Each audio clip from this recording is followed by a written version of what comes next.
It's 9:31. Boker Tov, everybody.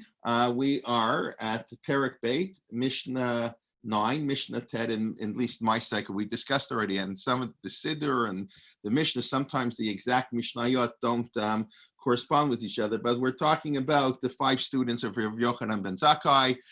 And last week we discussed the tragic stories of the Talmud that we were just alluding to a moment ago before we started about rabbinic debate. And we discussed last week how Rabbi Elazar ben Arach went to enjoy life, and he forgot all the Torah that he knew, even though, according to one opinion, he was greater than every other rabbi combined. He was a Mayan Hamikaber, an overflowing spring of water, a well that always refreshes and gives new Torah insights.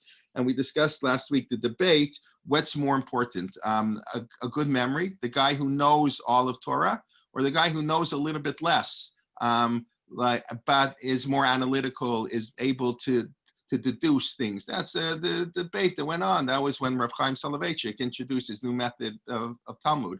So people liked it. One of the reasons that you didn't have to know as much. It was based on analysis. It wasn't based on so much thinking, this piece of Talmud, that piece of Talmud. And I mentioned Rav Lichtenstein's comment that while in the Talmud it says that having a great memory, what we call a Sinai, one who knows everything, he knows the entire Torah, that's more important than the person who's innovative and analytical, because sort of the wheat, what you need, the basic bread, as the Talmud says, is the person who knows everything.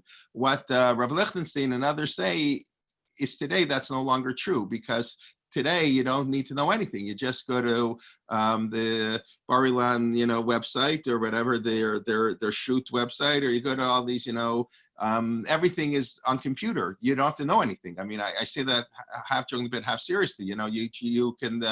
Rabbi Google has all the information you need. So today, what's more important is not so much the getting information. Of course, it's still very important, but it's the analysis, because the information is there for us. We don't have to worry. But when the oral Torah was actually given orally and it wasn't written down, and we know things were forgotten. Much of Torah was forgotten, and some of the debates in the Talmud are debates about what happened, not about conceptual debates. Conceptual debates, this one can be right, that one can be right. But when they're arguing on historical facts, and that happened because you had an oral transmission, broken telephone. So that was the debate. Okay, that's pretty much a review of last week. Let's start Mishnah Tet. Amar Lahem, Su'uru. So Rabbi Yochanan ben Zakkai tells his 5 great students, go out and tell us, what is the straight path that a person shall take? So I just found the expression Su'u Uru'ut, Se'omad. Like that's what popped into my mind by the Haggadah, go out and learn. In other words, it's not obvious. You have to go out and you have to sort of analyze what's the derech yeshara. Now that's an interesting word, and I think it came up, we discussed it a little bit, the first Mishnah in the second parak, Rebbe Omer, Ezu derech yeshara. What's the straight path that a person should dig for themselves? We're going to have right after Tisha B'Av in Parshat V'Chanan, you read the mitzvah Basita Hayashar V'Hatov, to do the straight and the good. And it's a very unclear term. What does it mean to do the straight and the good?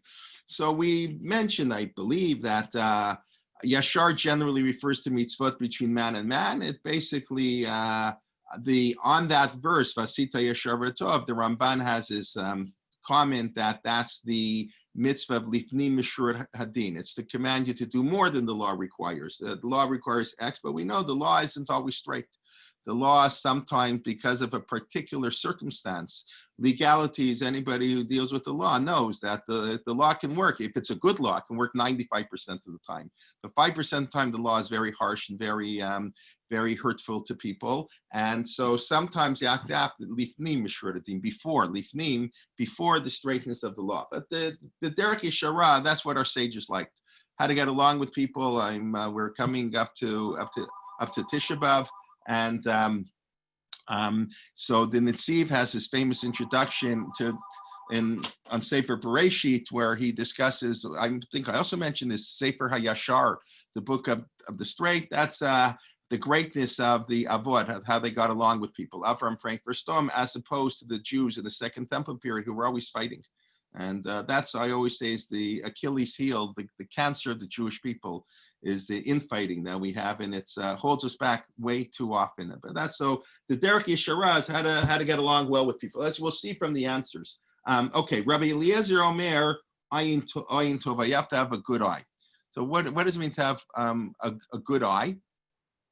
I think a good eye. This is not a medical term. This is a moral term. So the Bartanur explains, a good eye means not to get angry at people.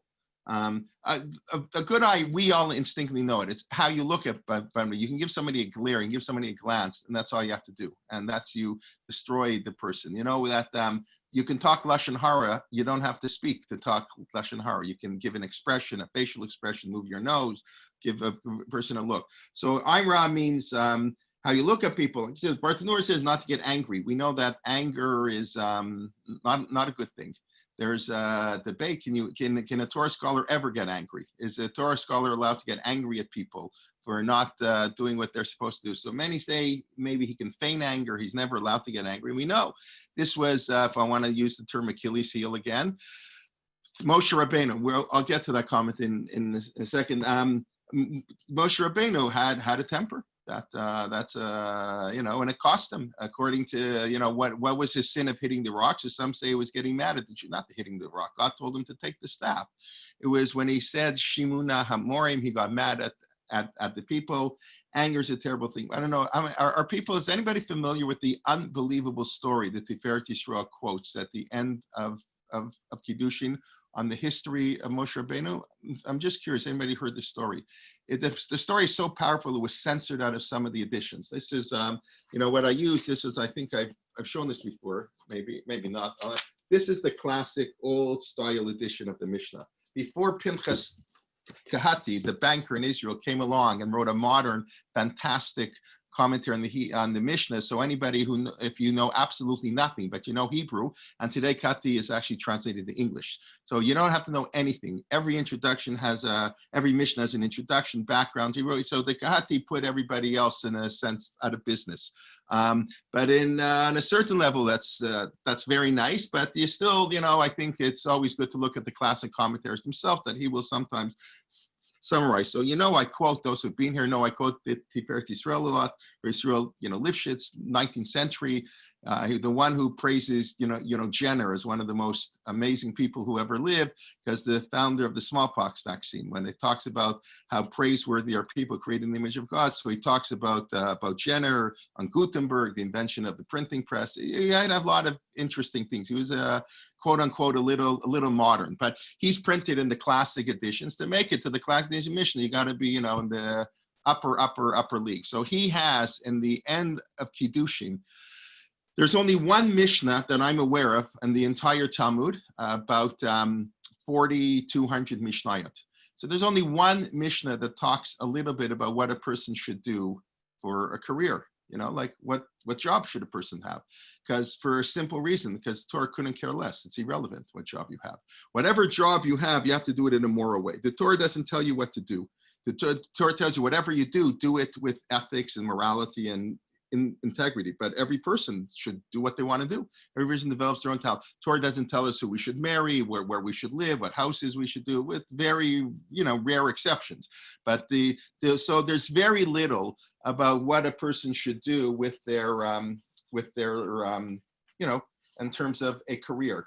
The last Mishnah in Kiddushin, that's sometimes you'll hear it at a siyum. So there the Mishnah goes into that people who are butchers are the partners of Amalek, and because they're violent, they want to see blood, and Tov Shebarofim like Gehenim, the best of the doctors go to Gehenim. That's a fascinating, statement. What it exactly means. We love doctors. Our tradition loves doctors. I mean, we personally. Rafori Yofrei, it's a mitzvah. So what does the Mishnah mean? Okay, not maybe we'll have to do that another time. So on that Mishnah, the Tiferet Yisrael has like a mind-blowing story. He quotes a legend. Some historians say other traditions have a similar legend. Moshe Rabbeinu. If I remember the story, I hope I got most of the details right. That when the Jewish people left Egypt. So one of the kings, here, wow, Moshe, by Yishma Yitro, the Torah tells us, why did Yitro was so amazed by everything he heard that had happened. The nation, Shamu Amin Yirgazun, we say that in the Shirat Hayam, the nations of the world heard. It was very powerful. The whole world knew what was going on. The Torah, the splitting of the sea, wow, people got out of Egypt. That never happened before in history. So everybody was blown away with what's going on. Who is the God of Israel? So this king wanted to know who this Moshe was. So he sent his, I don't know what the word is, not a cartographer, a guy to draw a picture of Moshe, and then they would analyze the picture and see like what type of person, we do that, you look at the person by analyzing their facial features, can tell a little about them. So he sends these people, they come back to the king, and the people look at it and they say, this person, this is the most evil person. He's conceited and self-centered and awful things. And the people say, that's impossible. This is, Moshe Rabbeinu, the person who got the Torah from God, who led out the Jewish people, and there was a whole fight. How can it be? So the king decides he's going to go for himself. You can tell it's not exactly like it's not in the Chumash here. So, but the king goes by himself, and to see Moshe, and he looks, and Moshe, it's the guys who drew the picture drew it exactly as Moshe looked. It was a great portrait. So he goes to Moshe, gets a meeting with Moshe, says, Moshe, I don't understand. According to this picture, you're supposed to be evil, terrible person. And Moshe Rabbeinu says, correct. That's me. That's me. But I worked really, really hard. And I overcame. I have a propendency for anger, and I have a temper, and I have all these terrible traits. And because, but I worked really hard to become who I am. So that's the story he quotes. And again, depending on I think it's very, very, very beautiful story. It's a very powerful story. Everybody's human in our tradition, and right. And like, you can only be good if you can be bad. Right? We've mentioned that idea many times. Newton's third law of motion. In order for something to have a reaction, you have to have an action. Or the greater the power for good, the greater the power for evil. They go hand in hand. So someone who can be great can be evil. That they absolutely. When the Talmud says the grandchildren of Haman studied Torah in Bnei Brak, that's exactly what they mean. It takes a Haman. Haman's grandchildren can become, Haman himself can become great. If you, the reason a Baal Tshuva is greater than a person who never sinned is because the sin, when you sink lower, you can raise higher. So that's a very powerful, and I think it's a very true idea. People who are sort of are neutral, are par, so they're not great, they're not bad.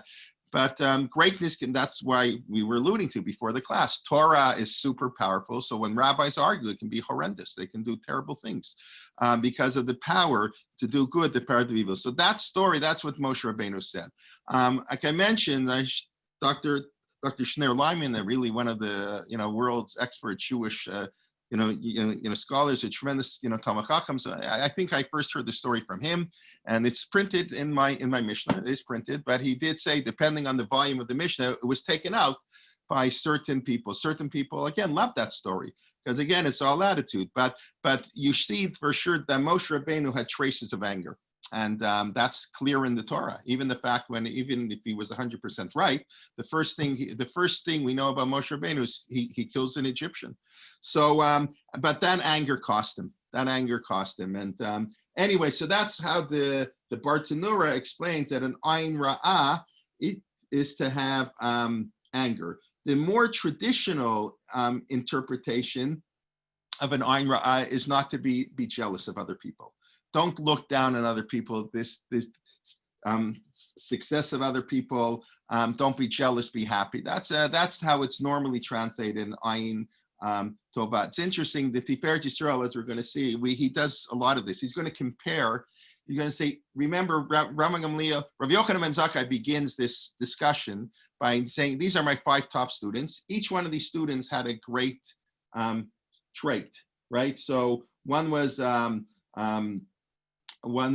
he had a photographic memory. He was a chassid. Blessed is his mother. So Rebbe Lezer was the one who didn't forget anything. He was a cistern that never lost a drop of water. He is the signer, the one who knows everything. I don't know, maybe somebody here can enlighten me, but he says that an Ayin Ra'ah, when a person gets angry, their memory goes. They forget things. I don't know, is that... I don't exactly know what that means, but I understand at the moment you forget things because you do things in rash, but I don't know how it means it on a general basis. But anyway, Ayin Ain Ra'ah. Ain Tova, Rabbi Yeshua Omer Chaver Tov. So Rabbi Yeshua says the most important, and it's interesting, I wouldn't call a Chaver Tov a Derech Yeshara. In other words, the question was, what is the path the person should choose? So a path the person choose, I should be kind, I should be charitable, I should be gracious, but I should have a good friend isn't something I do. In other words, what is the straight path I should choose for my life? Having a good friend that sort of doesn't exactly fit, which is what I think. What the commentaries explain, it's not so much having a good friend you go out with, and you party. A good friend means someone who'll give you mussar and criticize you. You have to have somebody who you can turn to, not only for a listening ear who'll hear out your problems, but somebody who will actually rebuke you. And we know the mitzvah of rebuke, I'll let somebody talk if they want. How's the mitzvah of rebuke mentioned in the Torah? What's the verse? It's one of the 613 mitzvot of the Torah. It may not apply anymore. We'll discuss in a moment. But one of the 613 mitzvot of the Torah in chapter 19 in Vayikra, in Kedoshim, right before loving your neighbor as yourself, and that beautiful thing, don't curse the deaf and don't put a stumbling block before the blind.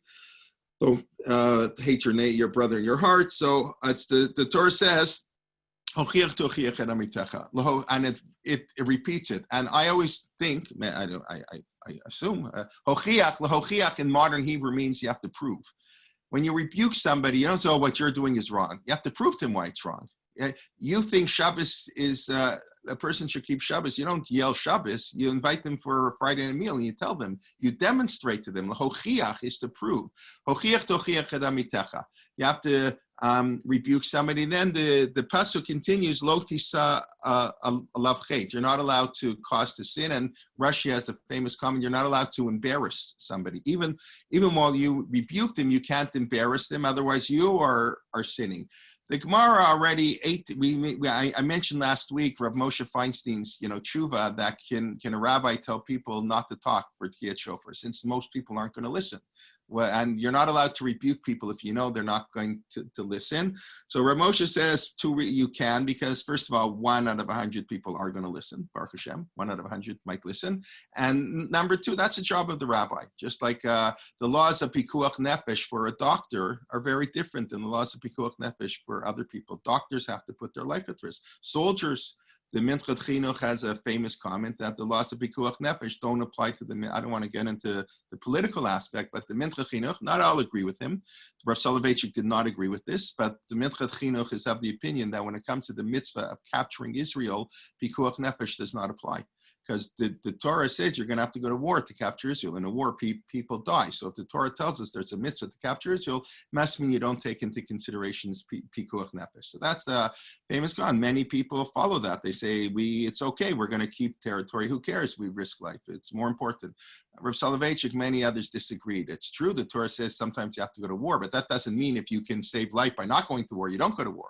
But anyways, but we know clearly for a soldier, a firefighter, when you take that job, the laws of Pikuach Nefesh are going to change for a person. So the rabbi's job is to rebuke people. So his job in Hochacha is different than anybody else's job. Other people don't do it. And the Talmud 1,800 years ago, and Erechin says that, I forget who was the person who said it, I don't know if there's anybody today who's capable of giving rebuke, because it's basically people who live in glass homes shouldn't throw stones. I'm going to tell you, remove this splinter from your eyes, and you're going to tell me, take the beam from your back. In other words, you do much worse than I do. And what the Talmud is saying is very correct. You can only give instructions if you follow them. I don't have to comment with what's going on in terms of the leadership who are giving instructions of how to live in COVID and what they do in their own lives. It's like, it makes me beyond angry. They make pronouncements and they do the exact opposite. And I think, so you have to give an example. So the Talmud says the mitzvah of hochacha probably doesn't apply. No one today is capable of properly rebuking somebody, which is why Rabbi Amital has a beautiful article that the mitzvah to, however it implies, to sort of look down upon other Jews who are sinners doesn't apply today, because nobody can be considered a sinner if they're not rebuked. And since nobody can give proper rebuke, I mean, that's sort of the old Tinok Shanishpa argument that it's not their fault, but it's more than they grew up in a culture. We're talking about anybody. We're talking people today, we don't know how to properly rebuke. But anyway, so that's, but that's what Rabbi Yoshua says. So the best thing to get is a friend. Obviously, you want a friend to rebuke you. That's the famous, famous story that I may mention. Once the Vilna Gaon went to the Maggid of Dubna, and he said, give me Musar. So he gave him a whole parable, because that's all the Maggid of Dubna used to do, or that's what he's famous for. But the bottom line is, he told the Vilna Gaon, that's great. You sit in the base medrash all day for 22 hours a day. Who cares? What the Vilna Gaon was a private person, had no communal position ever in his life. Was never a rabbi. Was never Rosh Yeshiva. Was a private citizen supported by the community, who was recognized to be a super genius, brilliant. But the Maggid said that doesn't mean anything if you're not involved in the community. People want to hear Musar. So that's the derech yeshara. If I'm going to be on a straight path, the best way to be on a straight path is to have a good friend. What's a good friend? A critic. Someone who's going to criticize me. Ezer Kenegdo. And when you get married, Ezer Kenegdo, you help your spouse by being Keneged. That's what it means. Ezer Kenegdo. You're Ozer when you will be willing to go against the person. Okay, that's a good friend. Now, this one I for sure don't understand. The Pirkei said, again, this is Rabbi Yoshua. Rabbi Yoshua was the one, Rabbi Yochanan ben Zakkai praises, Ashrei Yoledato, blesses his mother. When you see Rabbi Yoshua, you say, you know what an amazing mother he had. They brought him up the way he is. It's a beautiful, beautiful statement. The greatness of Rabbi Yeshua was his mother. Beautiful. So somehow he said that the Chaver Tov was his mother, the parents. That it's a good friend. That this idea of a Chaver Tov goes with Rabbi Yeshua and good mother. Okay, whatever. Okay, Rabbi Yossi Omer. Rav Yossi, who was the one to say that you should be a chassid, a pious person, which the commentaries explain to do beyond the law, that we explained, Lifnim Mishur Adin. Rabbi Yossi says the derech yeshara, the straight path that a person should choose, is a shachein tov, like a good neighbor. I'll age myself a little bit, but who remembers the Allstate commercials? Like a good neighbor, Allstate is there. So a shachein tov means a good neighbor. So what's the difference between a good neighbor and a good friend? So today, maybe the difference isn't quite as stark, but in the time of the Mishnah, it was quite stark. The difference is your neighbor is there like 24/7. Like you can always knock on their door. A good friend you may see every 2 years. And you don't have a phone and you don't have any. So a good neighbor is somebody who you can rely on. And here it's not so much for Musar. That's interesting. The way the commentaries explain it. It means somebody who will, you run out of eggs and you need eggs. You're in the middle of baking. So you go next door to your neighbor and you get a dozen eggs. It's someone who will lend a helping hand, not so much morally. I think they're talking about more the physical aspect. Somebody who's willing to spend money. Your car broke down. Okay, maybe not. Your horse broke down, so you can borrow their horse, whatever the case may be. But it's interesting. The Mishnah distinguishes between a good neighbor and a good friend. And we know very often people are not such good friends with their neighbors. Good fences make good neighbors, or whatever that expression is.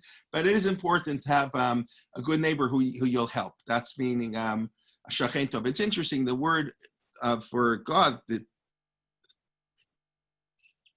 Shekhinah, divine presence, comes from the same word, shachein and Shekhinah. I just find that very interesting, that God is sort of always there for us. Unlike a good friend, now it's interesting, the word for a friend, a chaber is from the word of chibur, to tie together. A sentence is a mishpat, the paragraph, do a chibur is the joining together. So a chaber is somebody you join together with, but you choose to, whenever. A shachein is there all the time, just like God's presence, the Shekhinah. I think, I don't know, that's why they're related, that those two words of the same source. So there is a difference between a chaver tov and a shachein tov. Okay, and then and the Pirkei also, that ties into being a chassid. You don't have to give your neighbor a dozen eggs. when he runs out of eggs. But that's doing lifnim mishur hadin. That's being very wise to help. He's not your best friend, but if your neighbor needs something, you let them do it. We've mentioned, I think, the classic case the Ramban said when the Ramban on that verse Vasita Yashar Batov talks about Lifnim Mishur Hadin. He mentioned the case of Bar Mitzvah. We mentioned this a few weeks ago. The law that people today in the business world find they think this is insane. That when you sell your piece of property, you have to offer it to your neighbor first at the same price. In other words, your neighbor has the right of first refusal to match your best price. You can't charge him $200,000 more because obviously to your neighbor, if he wants to expand his house and he can get the next door house, that's worth a lot more money. He'll pay a premium. So Livnim Mishur Hadin says you're not allowed to charge a premium. That's the case the Ramban gives to describe what the Torah means, that not to charge your neighbor more, even though he's totally willing to pay. There's nothing illegal. That's what it's Lifnim Mishur Hadin. So anyways, so the Lifnim Mishur Hadin, you're spending more money. A chassid, a shachein tov, you have to be a good neighbor and sell your house to your neighbor for $200,000 less than I can sell it on the market. So that ties into Rav Yossi. Rav Yossi says be a chassid, and then he says be a good neighbor. That I think the tie-in's a lot clearer than the one on the mother and the being a good friend. Okay, number 4, Rabbi Shimon. Rabbi Shimon then said be a yerechet, be somebody who fears sin. That's his character trait. So what is his derech yeshara?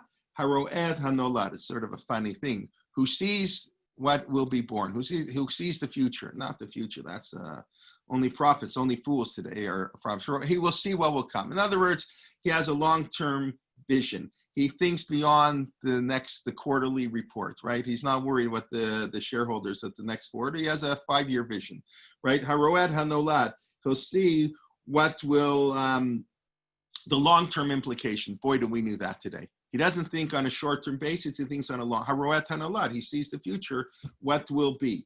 Again, the Tiferet Yisrael says that. What does that mean? Tying into a yerechet, one who feared sin, is the idea that he sees that A will lead to B. He sees, if I take this action today, blah, blah, blah, and a year from now and 5 years from now, this is very likely to happen. So he puts fences.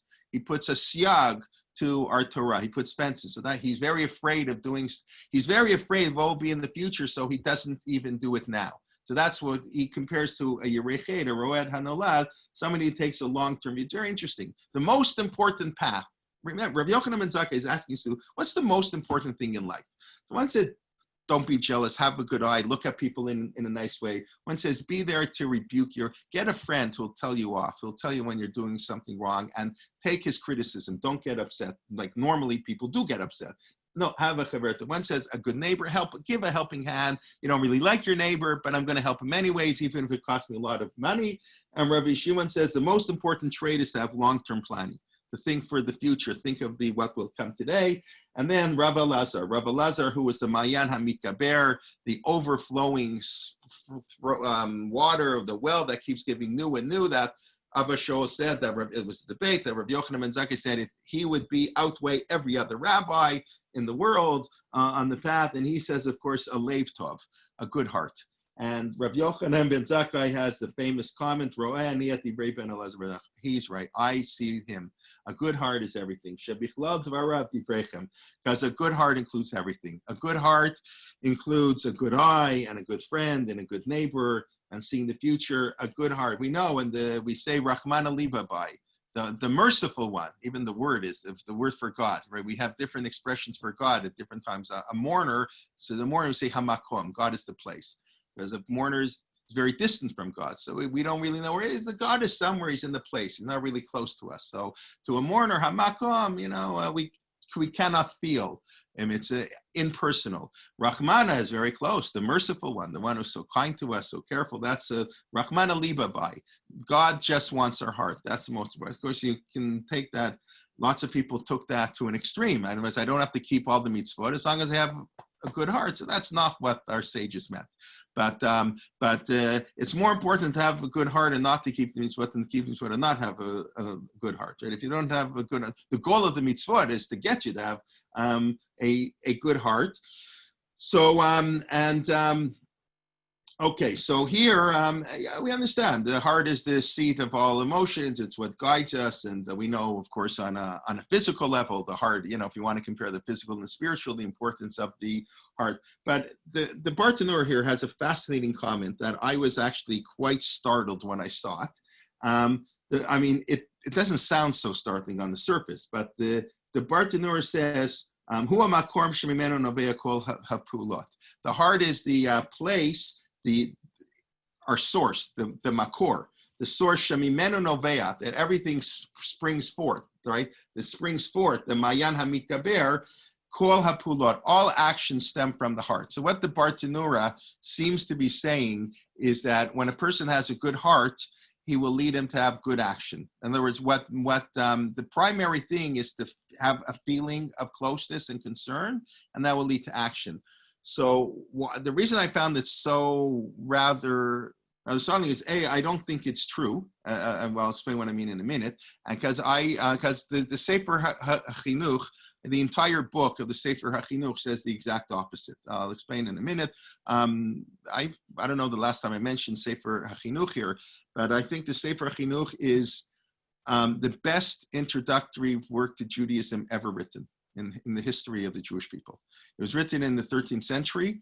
It is the most beautiful book, and I've said always it should be on every high school curriculum of every Jewish day school, that when the kids graduate high school, they should have gone through the entire Sefer HaChinuch. It's about 600 pages in easy Hebrew. Book is translated into English. The Sefer HaChinuch was written, many of you know, I'm sure, some may not know, was written by, it's anonymously written. They're unclear who wrote it. They used to think Rav Aaron Halevi of Barcelona wrote it, I believe, a student of the Rashba. Now scholars think he didn't write it. I don't know if they know. It was written anonymously from a father to a son.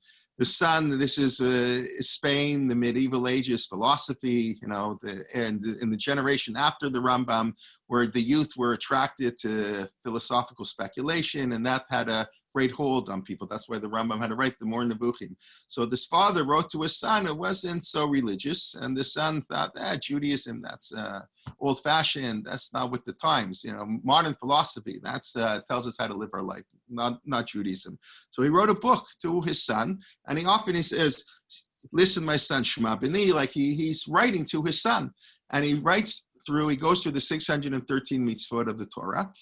And for each one of the mitzvot, he gives him a little bit of what the mitzvah is, and then he explains the sort of the philosophical basis, what he calls the tamei ha-mitzvot, the taste of the mitzvah. What's the reason for the mitzvah? We know it's all speculation. We don't know usually the reason.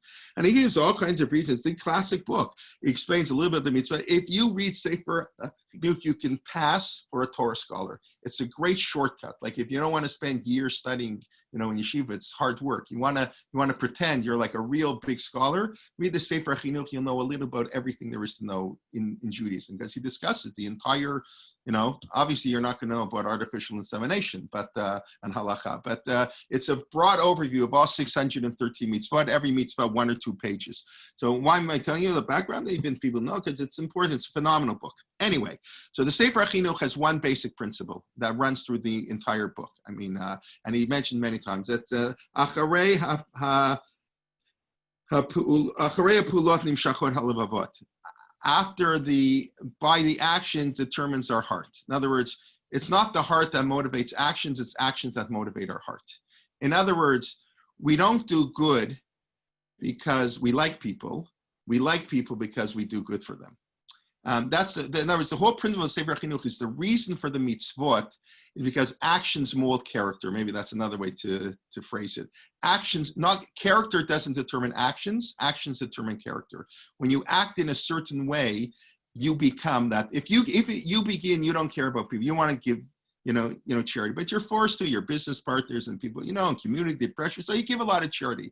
Eventually, you become a charitable person. It will influence you, and we all know that. When you give charity, you give $1 million to an institution, you're going to care about that institution more.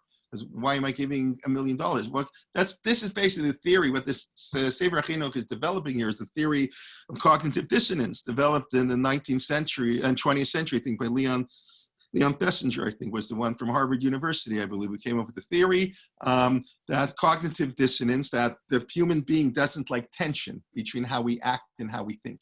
It's not good to, why am I nice to somebody I don't like? Or why am I mean to somebody I do like? That creates like tension. So the human mind works to lower that tension. That's cognitive dissonance. And we lower that tension by changing how we think, not changing what we do. This I use in this explanation all the time, a terrible thing, but it's true. Many of the Nazis, it's actually a scary thing, but I think it's very true. Many of the Nazis were not inherently evil. They were caught up in an environment. They weren't good. Don't get me wrong, God forbid. They did evil things, but they were caught up in an environment, and that's what they did, and everybody did it, and it influences you, and you act in a certain way. They moved to Canada, and now not so much, not so many left, but they would get arrested, and their neighbor, for what they did 40 years ago in Auschwitz or somewhere, and their neighbors, I can't believe it. He tended his garden so nice for 40 years. He was the most nice neighbor, but I can't believe he has a Nazi past. It's not a contradiction. You put yourself in a different environment where people act differently, you become a different person. The way you act, I think it's very, but that's why the Sefer Chinuch says there's so many mitzvot in the Torah. This basic theme of the book is the Torah tells do this, do this, do that, because we want to develop our character. The key is the character. The key is the leiv tov. But the way to get to that leiv tov, acharei ha'peulot nimshachot halevavot.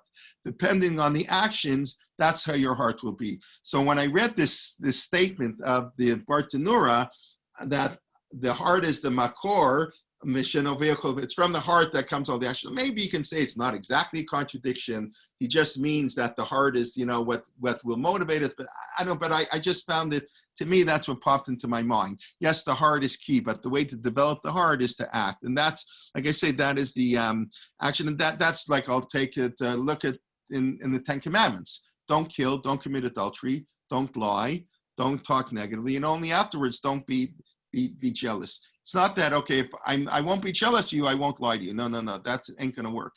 First, you have to treat the person, don't lie, but the person don't steal from them. Then maybe you can reach the level of lo tachmod. And that's what, and everybody knows, that's the hardest of the 10 Commandments.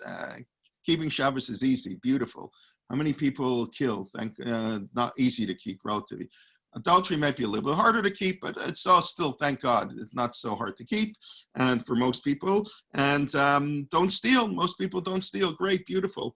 Lying's a little bit harder, and not to lie. That never tell a lie. Midvar sheker tirchak, but that's harder. Lo tachmod, that's a tough one. And I mentioned this not here, but if you actually look in the 10 Commandments, I gave a shir about this, I think, a while ago, not in this series. If you look in the 10 Commandments, they're actually, if I didn't know anything and I just looked at the Chumash, there are parsha breaks in the Chumash. Everybody knows, based in the Torah where there are breaks, there's a samach, and then you have it like here. You see this line in the middle, if you can see it, to the end of the line there. So if you look in the 10 Commandments, there obviously are going to be 10 breaks. Each one of the commandments is going to have a break. That's very nice, except the problem is the first break is after Anochi and Lo Yelecha don't have a break. There's no partial break. If you're reading the 10 Commandments in the Torah, it sounds like the first two are really one. What we call the first two is one. It's written as one dibra, and where there were commentaries that said it's not a mitzvah. Anochi isn't the commandment, it's a statement. It's the introduction to the 10 Commandments. Why do you have to listen to what God says? Whatever. I'm the Lord your God. Now, since I'm the Lord your God, don't have other gods. Don't take my name in vain. Keep Shabbos, etc., etc. No, that leaves us with only 9 commandments. So if you look at the end, lo tachmod is 2. It's unbelievable. I don't know if you can see in the top of the page, lo tachmod. There's a break, and then it says lo tachmod again. Lo tachmod, don't believe me. Open up your own chumash. I mean, you can believe me, but lo tachmod beit reacha, comma, stop. Don't be jealous of their house. Lo tachmod eish reacha. Don't be jealous of their wife. So the Torah itself puts lo tachmod as 2 of the 10 Commandments, almost. It's a whole, whatever. Have to develop this further another time. But this is a fascinating idea, because lo tachmod is really hard, because the way to get to a good heart, you got to act a lot. Character cannot be developed in a vacuum. Or to give another example, why do we fast on Yom Kippur? You know what the Gemara says? Why we fast on Yom Kippur? Anybody want to speak up? You can unmute yourself. Why do we fast on Yom Kippur? So you're going to tell me, yeah, that's all very nice, good. But what the Gemara says, what's the ultimate purpose of fasting on Yom Kippur? So the Gemara says, Agrit Tanita, the reward for a fast is staka, to give charity. The goal of fasting is to develop our sensitivity to others, because if everybody knows there are 1 billion people in the world who go to bed hungry, right? But if you're not hungry, you don't think about them too much. But when you're hungry, oh my gosh, you feel the pain of other people. That's why it's important to have the minister of finance should be somebody who's middle class or lower. You don't want a rich person as the minister of finance. You need people in government who are poor. Unfortunately, it doesn't work that way anymore. But because if the people are detached, you can't feel the pain of other people until you experience. It's kind of a continuation. Don't judge somebody until you're in their place. So the Talmud says, if asking Yom Kippur, that's okay, big deal. What the fasting, Vayihimi Macharat. Twice the Torah says Vayihimi Macharat, it was on the next day, and the rabbis say it was the day after Yom Kippur. Yom Kippur is not so important. What's important is the day after Yom Kippur. The fasting is not the end of itself. Who cares? That's not the goal. The goal is to develop our heart, to have a leiv tov. The way we develop our caring is by being hungry for a day. You don't eat or drink for 25 hours. It reminds you, I better help the poor more. So that's what it says. And I'm not making this up. It's not like some humanist, whatever revisionist. This is traditional Judaism in its greatest form. That the reward for a fast day is to give charity. So I just find it interesting that I don't know if the Bartanur, by the way, lived after the Sefer HaChinuch, a couple hundred years later. The Sefer HaChinuch is the 13th century, Bartanur is 15th century, whatever. But I don't know if he exactly is disagreeing with him. He's just in this Mishnah, leiv tov. It's the Makor Shemenu call the place that everything good emanates from. But the way to get that everything is by acting. Okay, I just a little bit. I'll give one other example. It's a beautiful example how actions are so important. There's I don't know if I mentioned this once before, you can let me know. The law is you have to help a person load and unload their animals, donkey, right? And the halach is you have to help somebody unload before you help them load, because you want to concern for the care of the animals. Animals, we have to be concerned not as much as about humans. So we're allowed to put a load on the animal, but not too heavy. But when it comes to loading or unloading, there are two people. One needs help loading, one needs help unloading. So you help the person unload first. You want to get the burden off the animal. Good, very nice. That's halach in the Torah. That's what commentators understand. However, there's an exception. What if the person who's unloading the animal is your best friend, and the person who's loading his animal, you hate his guts? So the halach is you have to help the person load the animal first. You hate his guts. Doesn't make any sense. You always help unload the animal first. How much more so if it's your best friend? That's exactly the point. We don't want you to hate this guy. The only way. So it's more important, we'll let the animal suffer a little bit more, but it's more important that you help the person you don't like before the person you do like, because we want to get rid of the hatred. And that's totally saying, if you help somebody, how can I hate you if I help you? I can't. So Torah says, and remember it says, if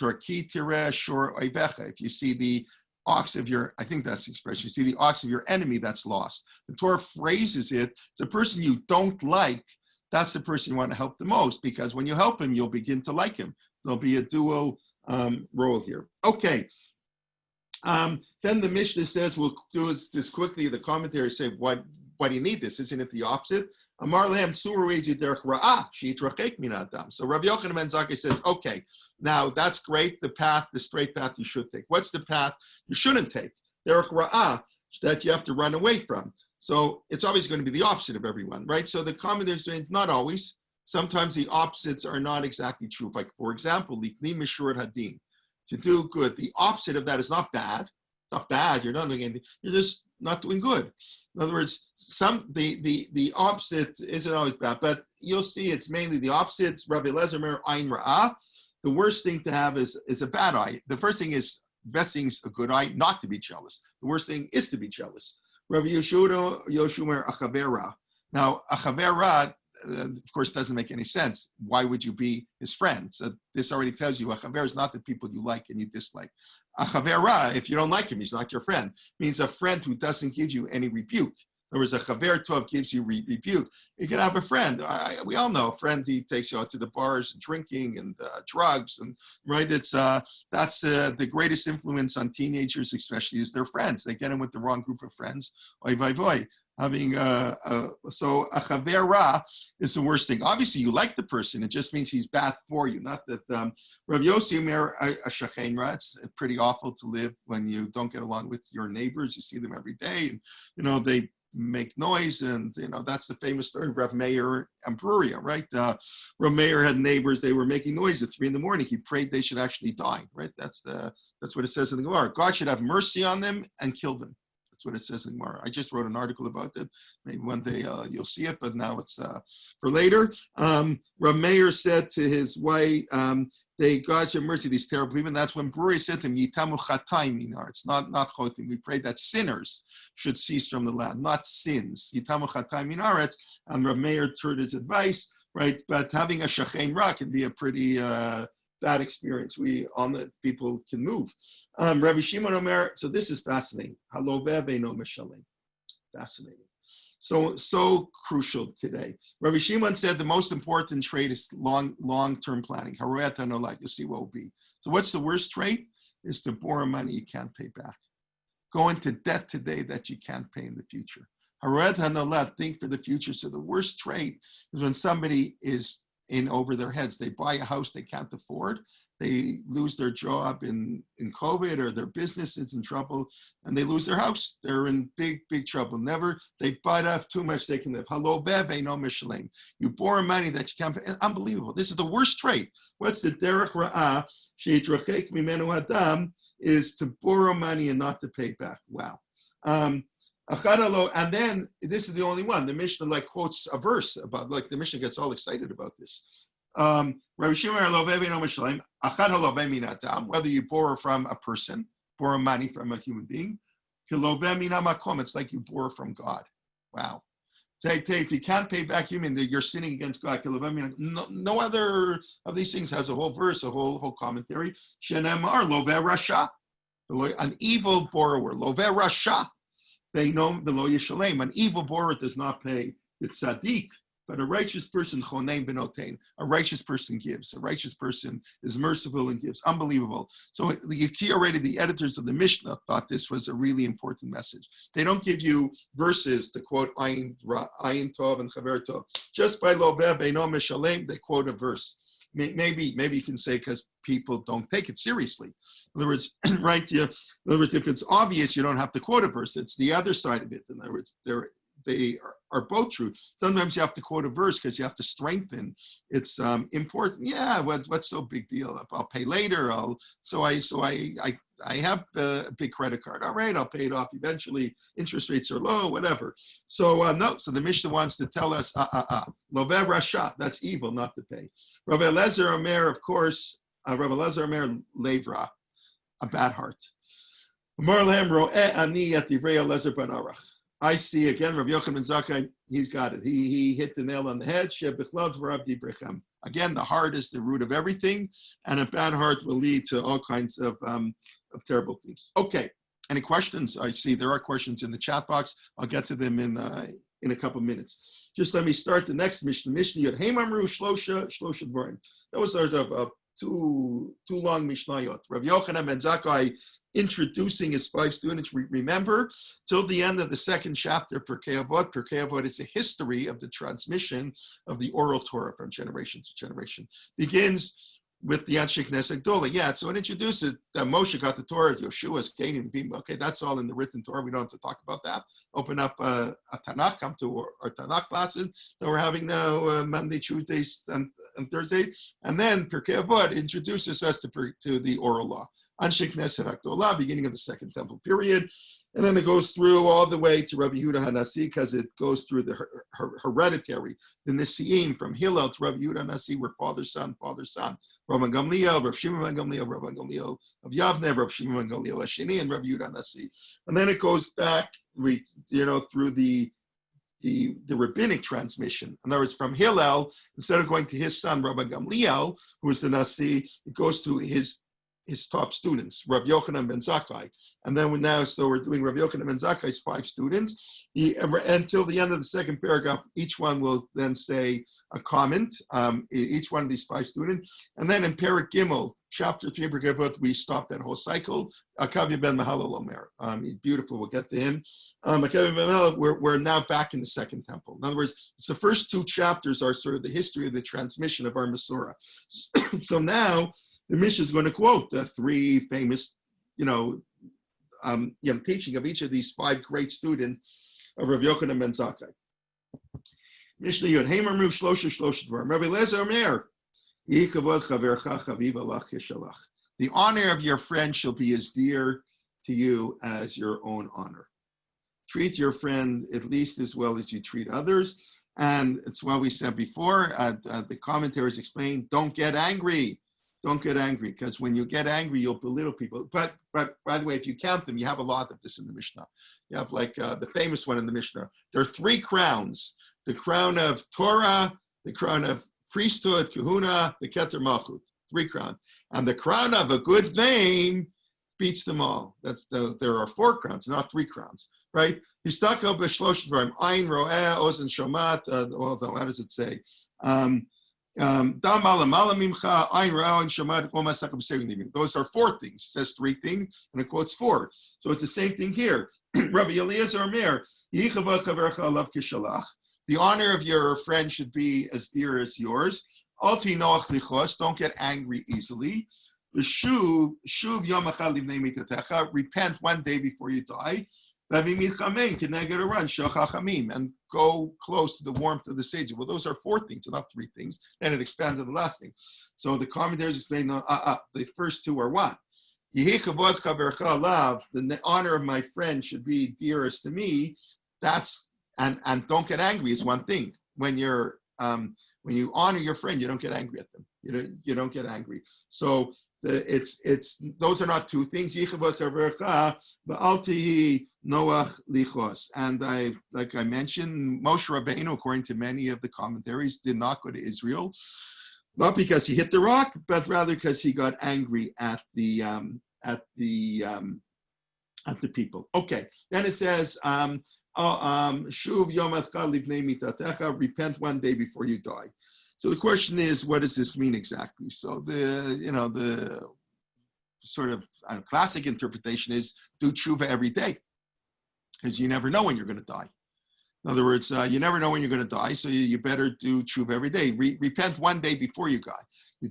So that's true, although I don't know that that's, he may really mean it in a certain sense. In other words, that's not totally true either, because, in other words, Yaakov Avinu was the first person to get sick in the Chumash, right? Nobody got, I'm not saying people didn't get sick, but the Torah doesn't record anybody getting sick till Yaakov Avinu, right? He's the first one we know who gets sick. And therefore the Medrash picks up on this. They do careful reading and they say Yaakov Avinu prayed that he should get sick, because everybody else, that's the famous minhag, the idea everybody else would sneeze and die. So that's why when a person sneezes, they gesundheit, should be well, because sneezing used to mean you would die. You were healthy and then you would sneeze and you would die. That's how the Medrash. I don't know if it means it literally. So Yaakov Avinu said, I want to prepare before I die. I don't just want to die all of a sudden. I need time to put my matters in order. I want to bless my children. Right? I mentioned this before. Yitzchak says to Esav, I want to bless you. I'm about to die. So Yitzchak lived, I believe, another 55 years. I have to do the calculation again. Yitzchak did this like way before Yaakov goes to Laban. Remember when Yaakov comes back after being in Laban's already, Yitzchak is still alive. And yet before he goes, and then he tells him, so he had no idea when he was going to die. So Yaakov Avinu knew he was going to die. and therefore he prepared. So I don't know exactly. I mean, it's a nice thing to say, repent every day. It's true, and of course, people do die unexpectedly, unfortunately. But on the other hand, it also means get your life in order. In other words, before you die, prepare, and that's what Yaakov Avinu prayed for, and that's what God granted him, that wish. God granted him that wish, and therefore he could bless his children. Moshe Rabbeinu also knew he was going to die. God gave him 5 weeks' notice. That's what Sefer Dvarim is all about. Moshe Rabbeinu had 5 weeks' notice he was going to die. He pleaded and pleaded and pleaded, and God said, "Enough, Hanan, I got Moshe. I don't want to hear from you anymore. You can ask. It's over. Game's over. Here's your last 5 weeks," and then Moshe spends his last week preparing, and therefore he also can bless everybody. I don't know if Miriam and Aaron, it said, we read last week, Moshe took Aaron up to Har, but I don't know how much notice he had he was going to die. Whatever, Miriam dies, but they come to in Kadesh, but how much are Miriam? And Miriam dies. I don't know. Did she know she was going to die? We don't know. Anyway, so Shum Yom Adcha Livnei Mitatecha, that one day before you die, you should repent, and then I'll just introduce the next comment, and please God, we'll pick up next week. Warm up against the light or the fire of the Chachamim. So I'll just say one sort of interesting idea. Fire has two functions, or light, it depends how you call it, whatever, light, fire, right? So it allows you to see, and it gives heat, right? You can see in the dark, and gives heat. What's the difference? It allows you to see, you can be hundreds of yards away. To give heat, you got to be right near the fire. So, you have to get close to Chachamim, not just hear their wisdom from afar, which is one thing, but if you want to get warm, it's one thing to learn from learning. You can read their books, you can learn from afar. To get warm from a sage, you got to be close to the sage, and that's what the commentaries explain. We've mentioned many times. The Talmud says, it's more important, it's greater to interact with the Torah scholar, to service him, to drive him to the airport, to take him shopping, to schmooze with him on a meal, than to learn. Learning is formal education. We know informal education is more important. The shimush, or the servicing, is greater. So that you have the or, there's the light, but there's the heat. You have to have both.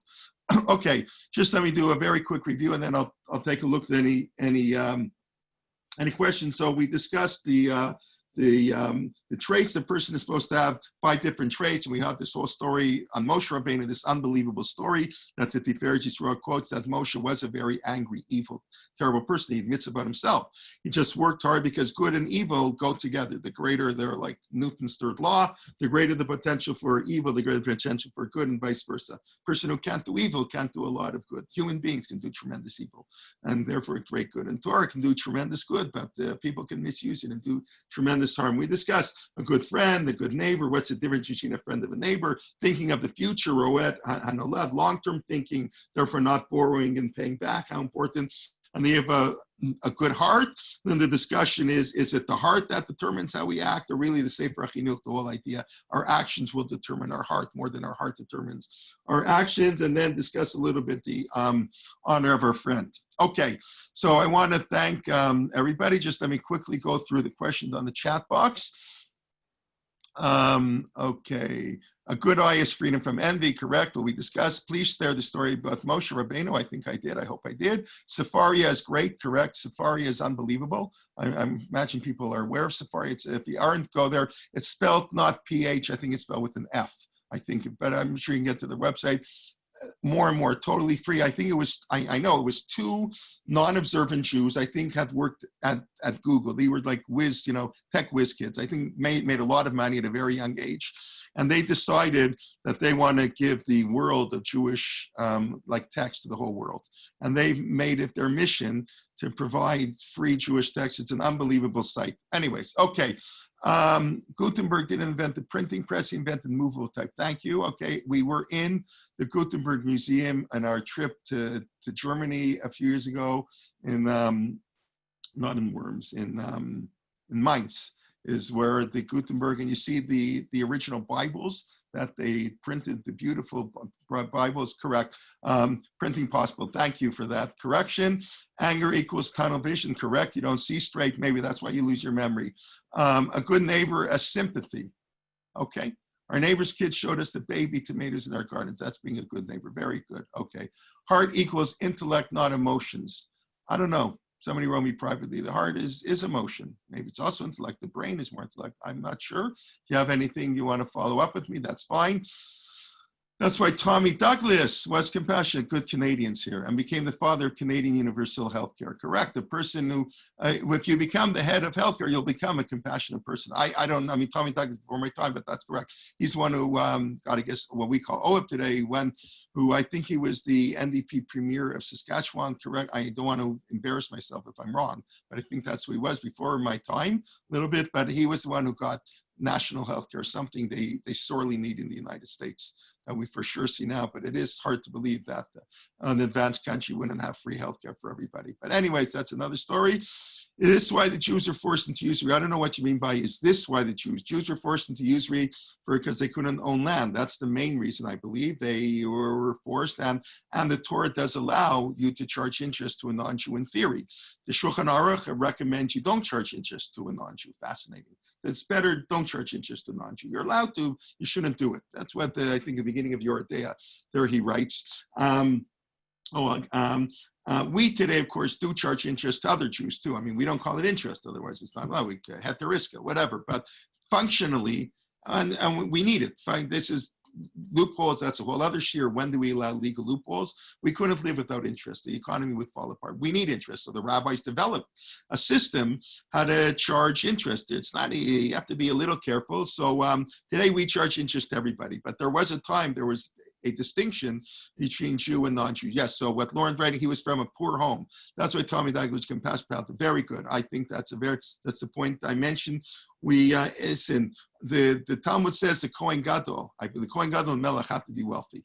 That's, I believe both, but for sure the Melech has to be wealthy. Lo yarbelo, can't have too much wealth, but he has to have some, because if he doesn't have wealth, people don't respect people without money. It's a tragedy, but that's life. So if our leaders are all poor, they won't be respected. But I agree, we need a cross-section. We for sure need poor leaders. The problem is it's so hard, but yes, that's an excellent point. I did not know that Tommy Douglas came from a poor home. Maybe other people become passionate by heading healthcare, but not in this. Yeah, well, you live in the United States, Martha, so it's a different administration than we have here. But yeah, it's a little bit scary. I give these little comments all the time, but I don't know. We're really seeing the lack of leadership. I mentioned before, but this I'll end. I don't think I mentioned it recently.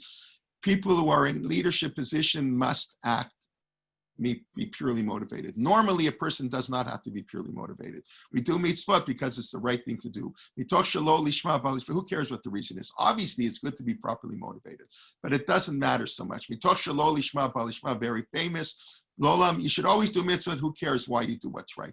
It's different with leaders. Leaders don't have that. Leaders, the emunah. Leaders must do it with faith because, as we explained, every decision, even the best decision a leader makes, hurts people. It's impossible. That's the way leadership is.